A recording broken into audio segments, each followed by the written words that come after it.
ꯂꯩꯕ ꯄ꯭ꯔꯖꯥꯁꯤꯡꯗ ꯍꯧꯖꯤꯛꯀꯤ ꯑꯣꯏꯔꯤꯕ ꯃꯅꯤꯄꯨꯔꯗ ꯂꯩꯔꯤꯕ ꯍꯦꯜ ꯁꯤꯆꯨꯋꯦꯁꯟ ꯂꯩꯔꯤꯕ ꯕꯔꯅꯤꯡ ꯏꯁꯨꯁ NRC ꯍꯥꯟꯅ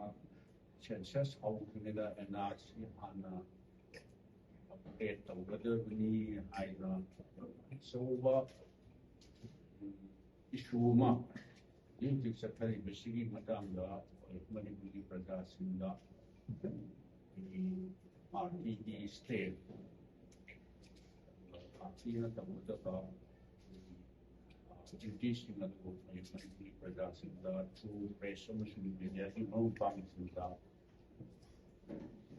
ꯈꯪꯍꯟꯖꯕꯒꯤ ꯑꯗꯨꯒꯨꯝꯕ ꯄ꯭ꯔꯦꯁ ꯕ꯭ꯔꯤꯐꯤꯡꯅꯤ꯫ ꯁꯤꯒꯨꯝꯕ ꯄ꯭ꯔꯦꯁ ꯕ꯭ꯔꯤꯐꯤꯡ ꯑꯁꯤꯗ ꯂꯦꯡꯗꯝꯕꯤꯔꯤꯕ ꯏꯀꯥꯏꯈꯨꯝꯅꯖꯔꯤꯕ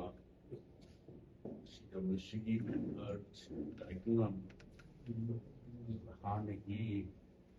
ꯁ꯭ꯄꯤꯀꯔ ꯁ꯭ꯔꯤ ꯂꯣꯀꯦꯁꯣꯔ ꯑꯗꯨꯒ ꯍꯥꯟꯅꯒꯤ ꯏꯀꯥꯏꯈꯨꯝꯅꯖꯔꯤꯕ CCꯒꯤ ꯄ꯭ꯔꯁꯤꯗꯦꯟꯠꯁꯤꯡ ꯍꯥꯟꯅꯒꯤ ꯃꯤꯅꯤꯁꯇꯔꯁꯤꯡ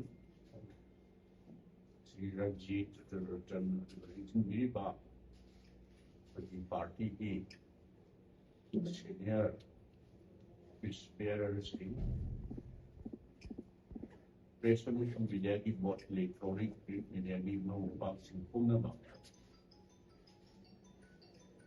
ꯃꯅꯤꯄꯨꯔꯗ ꯍꯧꯖꯤꯛ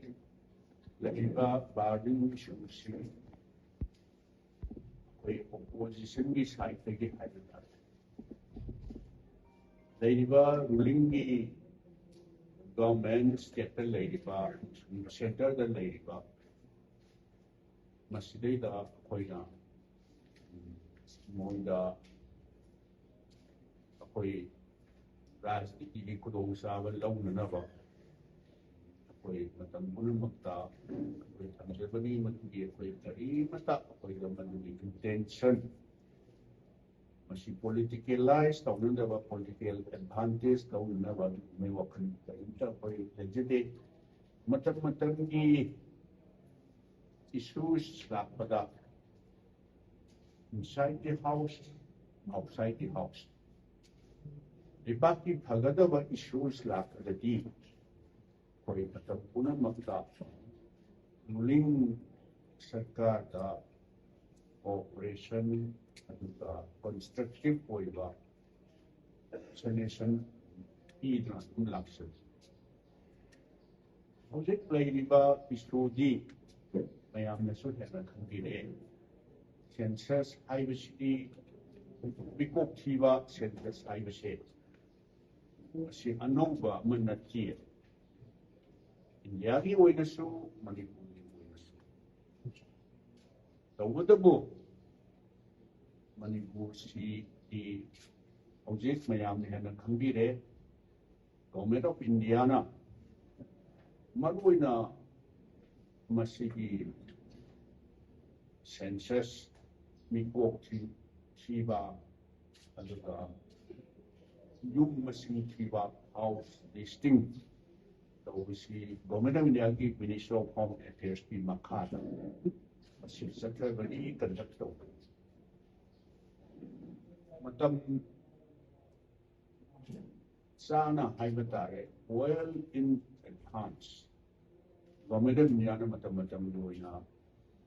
ꯃꯗꯨꯒꯤ ꯅꯣꯇꯤꯐꯤꯀꯦꯁꯟ ꯊꯣꯛꯈ꯭ꯔꯦ꯫ ꯏꯟꯗꯤꯌꯥꯒꯤ ꯁ꯭ꯇꯦꯠ ꯑꯇꯩꯗꯁꯨ ꯃꯁꯤ 2027ꯒꯤ ꯃꯤꯀꯣꯛ ꯊꯤꯕ ꯁꯦꯜꯐ ꯏꯅꯨꯃꯔꯦꯁꯟꯕꯨ ꯍꯥꯏꯔꯁꯨ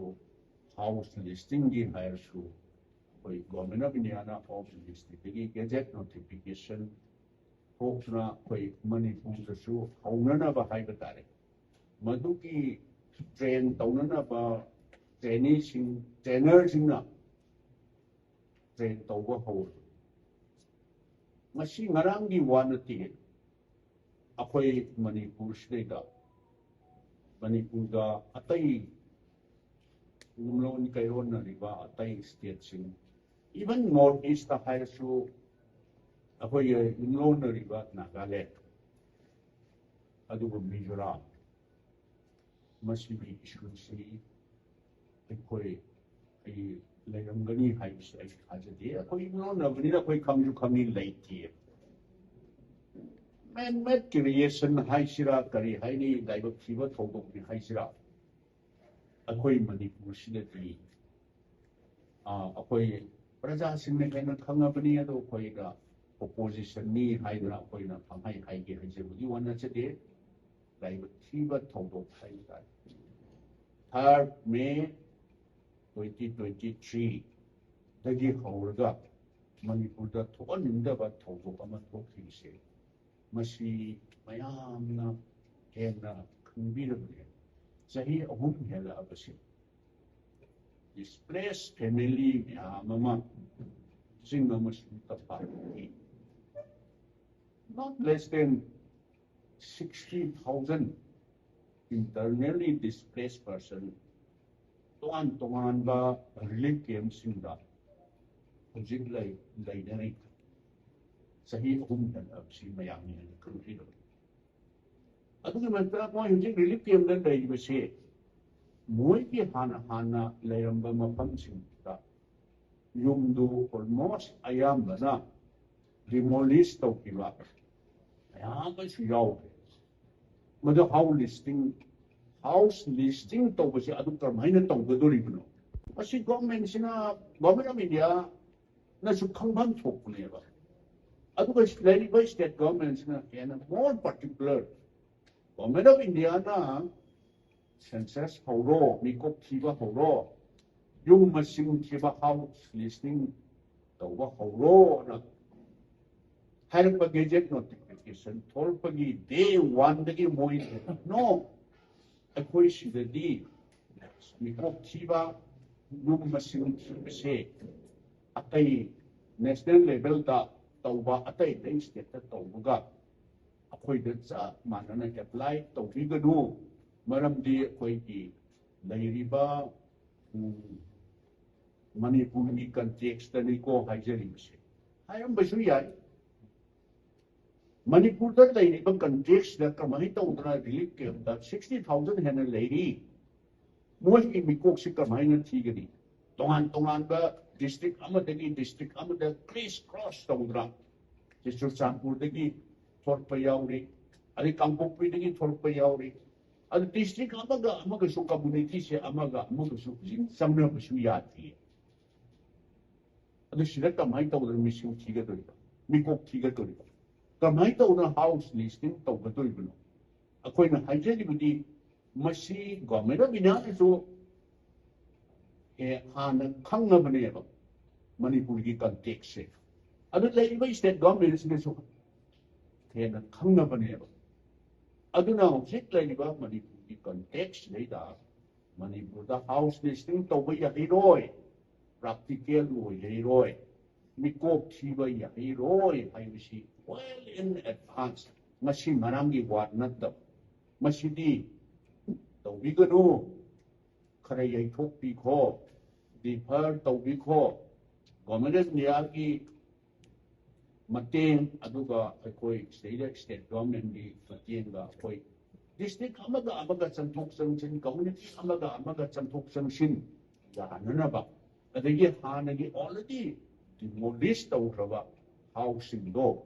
madu akoi amna sanana ba normalcy lakna ba moi ki respective kunduda numda moi hanjana kona haibase masi akoi na mo opposition na idi takningai moi da advice to ngai later running jitta manipur se khamba yar oi dore civil society organization lairiba tongan ba organization na jit lairiba people state da house listing toba mikok thiba se asumba oiroi masida basis oiraga hayen lairiba district ki demographic imbalance al masida basis oiraga masida yung pamoiraga kuamnagi delimitation lakadoi ba masi asin ba masida justice program mo yana mayam irang se hol kan da hujikta koi member thara chatlaga takshan luni hai si kari hai no koi understand ni amadu phatti hai badi nati ko honorable member thara chatlaga maybe honorable prime minister we ai home we ai hujikta yung the Kambaya, the Tanda quarter, the Labia, the Tanda Chakani, I see, why will you go? A question to support of Ganeva, which would Madu Apava state a money idea. And the Karikumba, the Khan, written the Akushu, Miami Shavatova, Sasan Tobuda, which is out of the tea. Matam Giona, any issue, state key, national key, regional key. Issue la pakandata akwai di kai gumma da khale daga di all political party meetings at tawi aduga all necessary all political party gi mama delegation team mama chief minister gi office da gi akwai appointment lawe ba honorable prime minister kamde home minister kamde appointment laurga Madugi Chatok Sachin Togo Porta Mayam Sin, a coin of Sinjeraga High Line, Matam to the government, a coin of Silka Puga, a quickie Gribhan Sesto, Honorable Prime Minister, the Home Minister, a quay Matam problem is what Togo the line.